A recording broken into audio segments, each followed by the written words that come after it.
জীবন কেমন লাগছে? আমি তো কোনো কিছু জানি না দাদা। এখন আমি আপনাদের এখানে আসি, আপনি আমাকে কি দিবেন না দিবেন সেটা আপনারা জানেন। না আসলে এই যে এটা পরে আসছিলাম, এটা প্যাকেট করতে। আচ্ছা আচ্ছা, আমি ওইটা বলছি না, আমি বলছি যে ঢেউ কালেকশন থেকে কত দা নিচে কি লিখেছ হয়েছে। সবই তো লেটেস্ট হয়।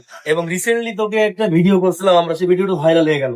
তো ঢেউ কালেকশন পোশাক করলেই কি ভাইরাল? আমাকে ভাইরাল করবেন, ভাইরাল আমি বুঝতে চাই না যে এমনি ভাইরাল, জীবন মানেই ভাইরাল। জীবন মানেই ভাইরাল। জীবন মানে আসলে ভাই হ্যাঁ, আসলে জীবন আপনার আমাদের এখান থেকে বেশ নতুন নতুন কালেকশন নেয় এবং সেই ক্ষেত্রে জিনিসগুলো আমাদের ভালো সাড়া ফেলে, না না খুবই ভালো অবশ্যই, সাড়া ফেলে। কিন্তু ঢেউ কালেকশন না, জীবনের আমি এই যে আপনাদের এখানে আসি না দাদা, হ্যাঁ আমার যেটা চোখের নজরে পছন্দ আমি ওটাই লই। আপনারা তো জানেন এই যে এটা কিন্তু ওখানে ঝুলানো ছিল, আমাদের জিনিসগুলো আমাদের তবে এটার কিন্তু বিল আমি দিব না। না এটা বিল আমরা আসলে ওর কাছে নেবো না, আমরা নিব ওকে আমরা গিফট দিছি। করেছে, হ্যাঁ আমরা গিফট করেছি একটু এবং কষ্ট করে কাইন্ডলি যে চেনটা তুলে দাও একটু জিনিসটা দেখতে সুন্দর লাগে। চশমা পড়ে যাবে। এটা আচ্ছা, হচ্ছে আচ্ছা। যে মডেল